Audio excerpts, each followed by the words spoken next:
أكيد قرأت عنوان الحلقة 077 وقلت شنو هذا باسورد لو مفتاح شبكة آسيا.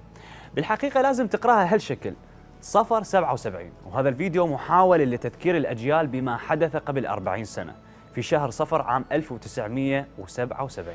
بالنسبة لشهداء فتوى الدفاع، الناس الحمد لله تتذكرهم وصورهم معلقة على امتداد طريق الأربعين، والمجتمع كله يقول لولاهم لما بقينا. هسه نريد نرجع بالذاكرة لشهداء سنة 77 فيما يعرف بانتفاضة صفر، وقد تسألني ليش هاي العودة؟ والجواب حتى تعرف قيمة طريق الأربعين. أول شيء عليهم أن يستذكروا أن هذه المناسبة لم تأتنا مجانا، وإنما هي ببركة تلك الجهود في تلك الظروف الصعبة والدماء الزكية والتضحيات والمعاناة التي واجهتها الأجيال السابقة. هذا أولا حتى يشعر الإنسان بقيمة ما عنده.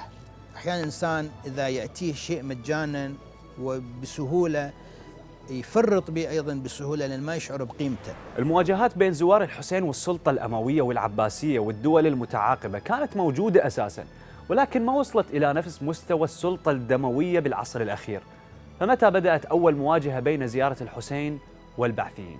والشيء البارز كان في عام 1976 عندما بدأت أول مواجهة من جانب سلطة البعث مع مشاة زيارة الأربعين. كانت هناك اعتداءات في عام 1976 لم تصل إلى حد القتل، وفي منطقة الحيدرية تم الاعتداء على الطعام الذي كان مهيأ للزائرين. المسؤول الحزبي رمى قدور الطعام التي كانت مهيئة للتقديم للزائرين، ضغوط وتهديدات. ولكن الضغط الحقيقي كان في عام 1977. كانت حكومة البعث غاضبة واعتبرت تجاهل الناس لقرار منع الزيارة سنة 76 نوع من التمرد، لذلك بدأت تستعد للسنة اللاحقة إلى أن اقترب وقت الزيارة. صدر قرار صارم بمنع الزيارة، وكلما حاول النجفيون وأصحاب النفوذ الاجتماعي أن يثنوا السلطة عن موقفها هذا، إلا أنهم أصروا على المنع. شافت المواكب الحسينية بأن التفاهم مع عقلية البعث أمر مستحيل، فطلعت مظاهرات يوم 15 صفر تتجول في شوارع النجف وتردد إسلامنا ما ننساه أيسوا يا بعثية. يوم 16 صفر انطلقت المسيرة إلى كربلاء في تحدي واضح للبعثيين.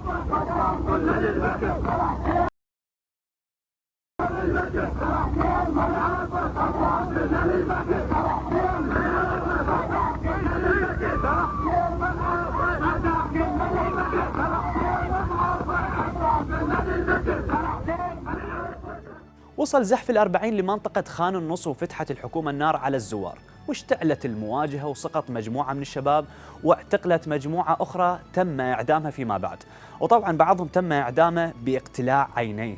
واستمرت المسيرة بالحركة والالتفاف عن الدبابات والمدرعات لمن وصلت لكربلاء وهي تنزف وتقول أوفيت يا ابن رسول الله. إذا ما كانت الجماهير الحرة قادرة على إزالة النظام الدكتاتوري من الأساس بسبب الدعم الدولي المطلق له، فعلى الأقل نحفظ الحد اللي ما يمكن التنازل عنه وتذهب الأرواح فداء له، بالضبط مثل ما سوى الإمام الحسين.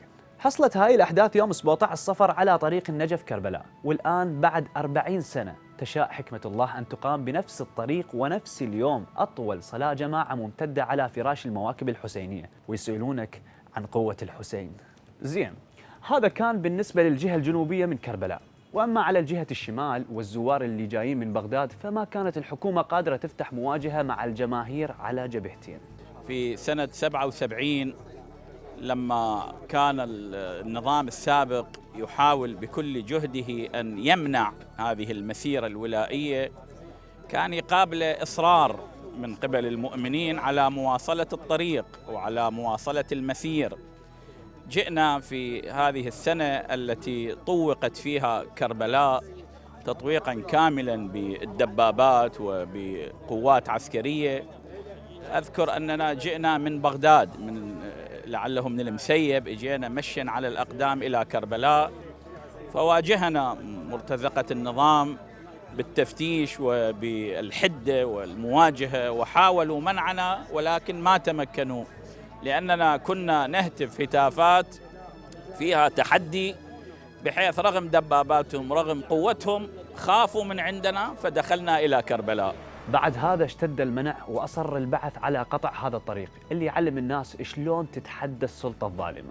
تقلصت المسيرة الراجلة إلى كربلاء، يعني من 79 من 80 بقي أفراد معدودون اللي يتوجهون إلى كربلاء، وأحيانا يعني يتخفون خشية من النظام اللي ما كان يرحم، لكن بقيت ولو فد شيء شكلي، بعدين تقلصت شديدا. أي من 80 يعني بعد بدأ التقلص واضح. أنت اليوم تشوف هذا الزحف لكربلاء بشكل يفوق التخيل، وتشوف مناظر المعوقين والشيبة والأطفال. هذا الشغف والحب مو طفرة وراثية، وإنما تطور طبيعي لذلك الإصرار اللي مر به آبائنا، بحيث وصل بعضهم بالثمانينات إلى درجة تدري شلون يروح لكربلاء ولو بطريقة. أنا سمعت بعض الأشخاص عندهم التزام كل سنة يكون يرحون مشيا على الأقدام، فيأخذون وياهم سيارة بعنوان هذه السيارة عاطلة، فيدفعونها ويأخذونها دفع إلى كربلاء، حتى إذا الأمن إذا أجى بعد ما عندهم أنه سيارة عاطلة وجاي ندفعها ويأخذوها دفع إلى كربلاء تقريبا. أجيالنا السابقة ما قصرت بإحياء زيارة الحسين اللي عاف كل الناس وإجا شرفنا هنا للعراق.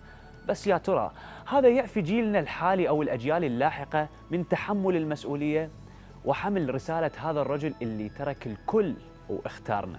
أداء جيل لتكليفه وتحمل مسؤوليته ما يعني إعذار الأجيال الأخرى عن ذلك. ما في حصانة تامة في هذه الحياة الدنيا، وعندنا تجارب على مر التاريخ.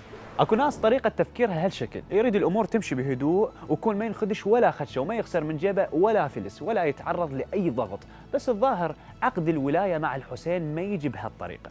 والله يرحم حج رسول محي الدين لما قال بقصيدة يا حسين بضمايرنا: معلوم اللي يشم ازهار يوخز الشوك بالشجرة، على ريحتكم شنو الازهار نتحمل اذى جمرة، تربة كربلة تشهد من دمنا اصبحت حمرة. معلوم اللي يشم ازهار يوخز الشوك بالشجرة، على ريحتكم شنو الازهار نتحمل اذى جمرة، تربة كربلة تشهد من دمنا اصبحت حمرة.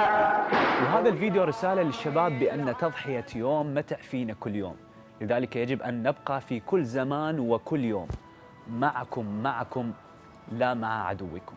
ما نستطيع أن نقول بأن هناك حالة إيجابية أو سلبية تستمر، وإنما هو مرهون بموقف الأمة. والذين جاهدوا فينا لنهدينهم سبلنا وإن الله لمع المحسنين. إذا الله سبحانه وتعالى